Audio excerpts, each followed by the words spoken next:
Buenas tardes, soy el doctor Jesús Torres. Continuamos con la clase de generalidades de anatomía humana. El día de ayer estuvimos viendo algunos de los ejes y los planos, que son líneas imaginarias que van a intersecarse con el cuerpo que vamos a describir, el cual dijimos iba a encontrar en la posición anatómica estándar o la posición anatómica descriptiva, que es un individuo de frente hacia nosotros, con el cuello erguido, la mirada hacia el frente, los brazos extendidos a los lados del tronco con las palmas vueltas hacia adelante, las piernas juntas, las puntas de los pies separadas y los talones juntos. ¿Sí?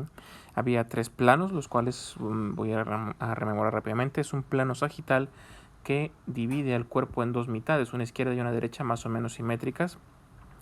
Un plano frontal que nos divide en una porción anterior y una porción posterior. Y un plano transverso que nos divide en una parte superior y una parte inferior. Además vimos algunos términos relacionados con las partes en las que se divide el cuerpo por estos planos. ¿Sí? Entonces teníamos que en el plano frontal nos va a dividir en dos porciones, una ventral o anterior y dorsal o posterior. ¿Sí? Ventral, dorsal, que podemos ver en una vista lateral. También resulta que todo lo que se acerque al eje medial, ¿sí?, se va a llamar medial, y todo lo que se aleje se va a llamar lateral. Mencionamos a las palmas, que tenían una porción dorsal, que era la parte posterior de las palmas, y una parte palmar, que es la parte anterior de la mano. Ahora también estuvimos hablando un poco del sistema del aparato locomotor. Sí, un conjunto de sistemas, órganos y estructuras dedicadas a darle sostén y movimiento al cuerpo. Una de las porciones que conforman este aparato locomotor es el esqueleto. El esqueleto es una colección de huesos que van a formar diferentes estructuras. Algunas son palancas y poleas para generar movimiento y otras tienen una función de protección, formando dentro de sí mismas algunas cavidades. Esas cavidades pues van a tener órganos dentro, y según la importancia que tengan será el nivel de protección que brinden esas estructuras óseas a dichos órganos. Aquí tenemos dos vistas, una cara lateral, que es la que vemos a su derecha, y una cara anterior o ventral, que es la que vemos al lado derecho de la pantalla. Entonces, la primera que observamos es la cavidad craneal, que es el hueco o la cavidad que se encuentra dentro del cráneo o formada por los huesos del cráneo. ¿Sí?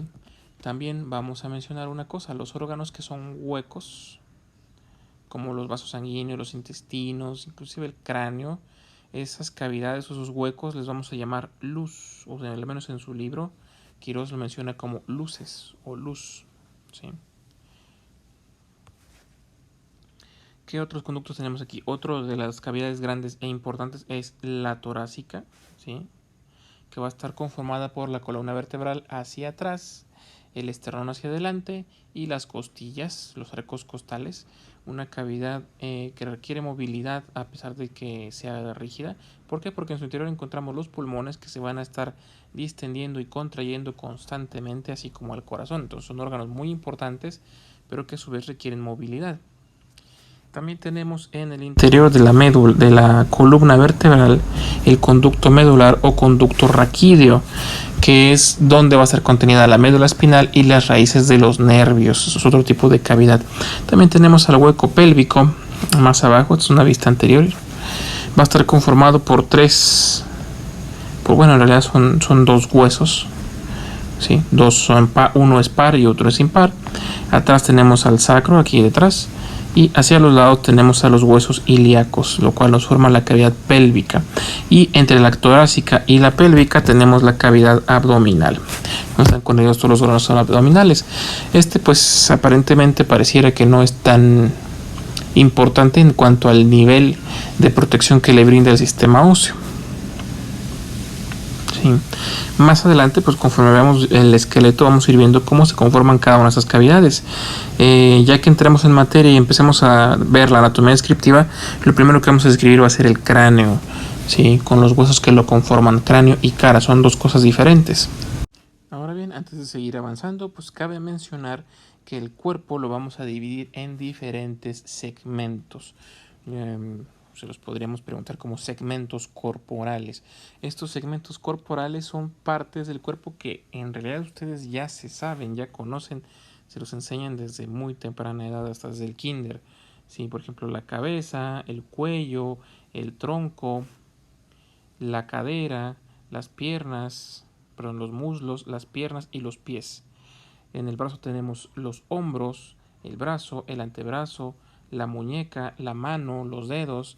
Todos estos son segmentos del cuerpo, ¿sí? Son las partes en las que va a estar dividido el cuerpo en general. Cuando veamos un poquito de anatomía topográfica, pues vamos a ver ya integrado todos los componentes que encontramos en cada uno de estos segmentos, y estos segmentos, según las vistas que tengan, van a tener diferentes regiones para poder analizar los elementos anatómicos que los componen. Ahora hay algunas otras cavidades que se conforman dentro de las cavidades contenidas por los huesos. Por ejemplo, en esta imagen observamos pues la cavidad craneal, es prácticamente igual en ambas vistas, tanto anterior como lateral, pero en la torácica, en la cavidad torácica, encontramos que dentro hay varios compartimientos. Estos compartimientos van a estar separados entre sí por un tejido elástico, medio un poquito fibroso, que va a provocar esas divisiones. Entonces tenemos unas cavidades pleurales hacia los lados donde van los pulmones, ¿sí? Dos cavidades pleurales y una cavidad pericárdica o mediastinal, que es donde va a estar contenido el corazón. Más adelante pues vamos a revisar este tipo de cavidades y cómo se forman por las pleuras o esas membranas que los envuelven, ¿sí? Otra cosa que hay que mencionar, el abdomen es bastante amplio para describirlo, entonces lo que hacemos es dividir un poco ahí el abdomen en diferentes segmentos para poder llevar a cabo su estudio. En este caso estamos viendo una división en 9 cuadrantes.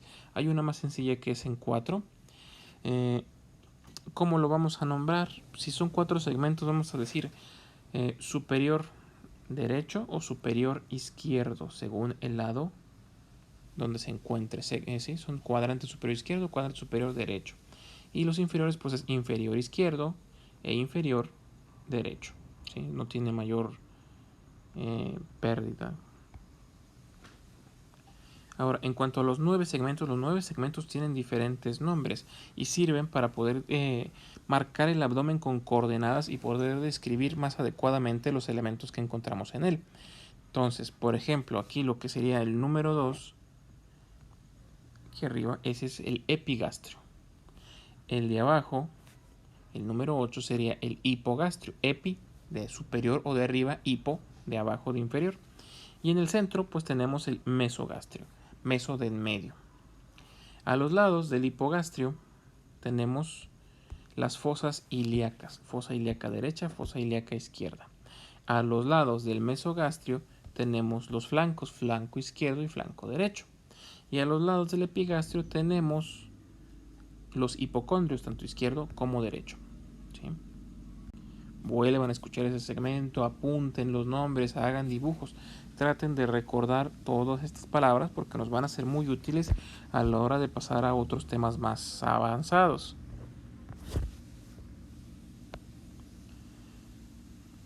Aquí está, por ejemplo, en una tabla lo que les mencionaba hace un momento de los cuadrantes abdominales. Entonces, por ejemplo, aquí tenemos el número 2, el epigastrio, que nos sirve para localizar los órganos que van dentro. Por ejemplo, ahí encontramos el esófago, el estómago, el cuerpo del páncreas, ¿sí? Si nos vamos a los que están a los lados, que son el hipocondrio derecho, por ejemplo, encontramos ahí el hígado, la vesícula biliar y la parte superior del riñón derecho. Por lo pronto hay que memorizar solamente los nombres. El contenido lo veremos más adelante cuando pasemos a ver ya las partes blandas. Como les digo, la primera parte del curso de anatomía comprende principalmente la descripción del aparato locomotor, empezando por el sistema óseo. Ahora, empezando con el sistema óseo, el sistema también se le puede llamar sistema óseo articular, pues porque va a estar compuesto por los diferentes huesos y cómo embonan o se articulan unos con otros, ¿sí? Entonces recuerden ese término, los huesos se articulan entre sí, los músculos se insertan en los huesos y los vasos sanguíneos y los nervios se anastomosan. Esa es una palabra que van a ver muy seguido en el Quirós, anastomosis. Esa anastomosis se refiere a la unión que hay entre un vaso sanguíneo y otro, o sea, una vena, una arteria y un nervio, ¿sí? En el caso de los huesos lo vamos a dividir en un esqueleto apendicular y en un esqueleto axial, ¿sí? Hay una rama de la anatomía que es la osteología, que pues se dedica específicamente al estudio de los huesos. Entonces, tenemos la osteología axial o el esqueleto axial, que nos va a incluir los huesos del cráneo, los huesos de la cara, toda la columna vertebral, incluidos sacro, coxis y las costillas con el esternón para formar el tórax.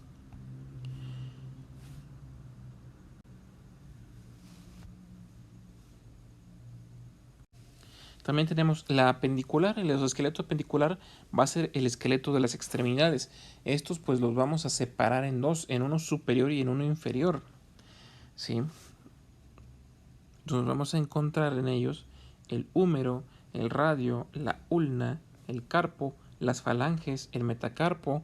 Podemos incluir aquí también, por ejemplo, al omóplato, ¿sí?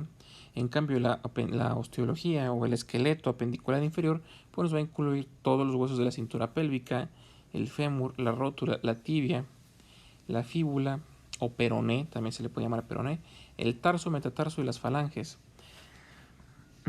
Les pedí el Quirós porque tiene una nomenclatura, o sea, según unos nombres en específico. Hay diferentes tipos de lenguaje anatómico que han cambiado con el tiempo, o de incluirse de un país a otro de habla hispana, pueden cambiarse los diferentes términos por otro. Entonces hay lugares en los que se le conoce como fíbula al peroné. También se podría considerar que es nomenclatura antigua, antes se le podría llamar fíbula. La ulna también es otro hueso que tenía otro nombre y ahora se conoce de otra manera, ¿sí? Entonces por eso les tomamos como base un libro para que tenga el vocabulario que vamos a manejar, el más universal, por así decirlo. Ahora bien, hasta aquí tenemos las palabras más ocupadas dentro de las descripciones anatómicas. Cuando empiezan a leer el Quirós se van a dar cuenta que utilizan con mucha frecuencia estas palabras. De hecho, es básicamente el lenguaje con el que se van a describir todas las partes anatómicas que vienen en su libro. Ya iremos repitiendo constantemente los términos para que los vayan memorizando y empiecen a aplicarlos. Como les digo, en esta primera parte, pues vamos a ver primero huesos.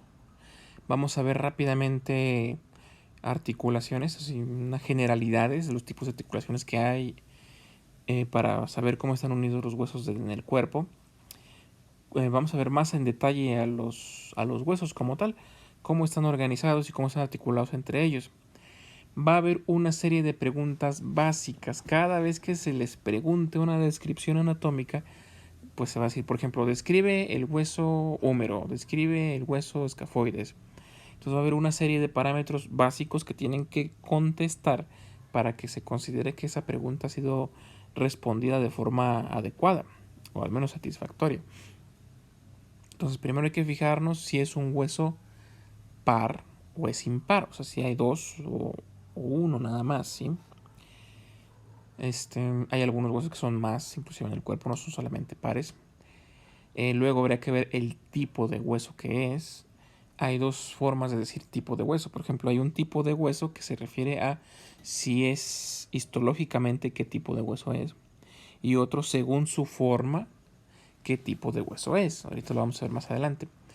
Si tiene características específicas o propias, su forma, qué forma geométrica tiene, dónde se localiza, en qué segmento corporal está, con quiénes se articula, si tiene algún tipo de relación especial con elementos anatómicos que valga la pena recordar. Sí. Estas preguntas apúntenlas porque cada uno de los huesos que vamos a ver, su descripción anatómica básica se completa completando estas preguntas, válgase repetir la palabra. Sí. Sí, entonces por lo pronto, hasta podría decir que por los primeros meses va a ser nuestro objeto de estudio el esqueleto humano, ¿sí? Los huesos del esqueleto. Entonces nos vamos a limitar a ver sus descripciones, su forma, quién se inserta en dónde, qué movimientos permiten, porque no todos los huesos tienen todos los movimientos. ¿Sí? Entonces vamos a definir el esqueleto como un conjunto de huesos y cartílagos. Según la edad va a haber más cartílagos que huesos por la formación de los huesos. Es aquí donde pues ponemos en práctica o vemos ese apartado de nociones de citología que viene en el nombre de su materia. Vamos a encontrar en total una cantidad de 208 huesos, ¿sí? Repartidos en todo el esqueleto. En algunos puede haber más, hay huesos accesorios que pueden aparecer, hay algunos inconstantes que puede haber. ¿Sí? Tenemos 26 huesos en total en toda la columna vertebral, 8 en el cráneo, 14 en la cara, 8 en el oído. El hueso hyoides, que es un hueso muy especial porque no está articulado con ningún otro hueso del cuerpo. 25 en el tórax, 64 en los miembros superiores y 62 en los miembros inferiores. La cuenta sube de huesos en cuanto más partes móviles tenga el segmento corporal que vamos a describir. Por eso, por ejemplo, la mano tiene muchos más huesos que el cráneo. ¿Sí? El cráneo solamente tiene 8. La mayoría son pares. ¿Sí? Algunos son impares. En cambio, en la mano pues podemos contar desde los 8 huesos del carpo, 5 huesos más del metacarpo, y luego tenemos las falanges, que son 3 para cada dedo, excepto para el dedo pulgar. Entonces ya son 14 huesos más, son un montón. ¿Por qué? Porque la mano tiene muchas más partes móviles que el cráneo. El cráneo como tal realmente no es móvil, es solamente una estructura de protección para uno de los órganos más importantes del cuerpo, que es el cerebro. Entonces funciona como contenedor y a la vez como armadura para el cerebro. ¿Sí? Necesito que de verdad empiecen a poner sus dudas en los comentarios para poder irlas aclarando. De otra forma, no van a aprender y van a reprobar. Dejen ustedes que no aprenden, el asunto es que van a reprobar los exámenes. ¿Sí? Porque a pesar de que son preguntas muy sencillas, pues requieren un conocimiento mínimo de todo el vocabulario, de todo el léxico que estamos manejando en estas dos primeras clases. Estas dos clases son las de las más importantes que vamos a ver, porque les van a permitir llegar a entender o describir los huesos, a lo mejor con leerlos una o dos veces y verlos nada más. Sí, pero requieren tener esta noción de qué palabras vamos a utilizar para describir correctamente. ¿Sí? Además, recuerden que en los videos semanales que tienen que hacer, cuando empecemos a ver huesos como tal, van a tener que estarme describiendo huesos con sus propias palabras. O en huesos como ustedes puedan, pero utilizando las palabras que tenemos como lenguaje básico. ¿Sí? Entonces, sin pena, ustedes pongan las preguntas, no pasa nada, o sea, están en primer semestre, entonces se vale preguntar de todo, aunque parezca para ustedes una pregunta tonta, de todos modos hagan la pregunta.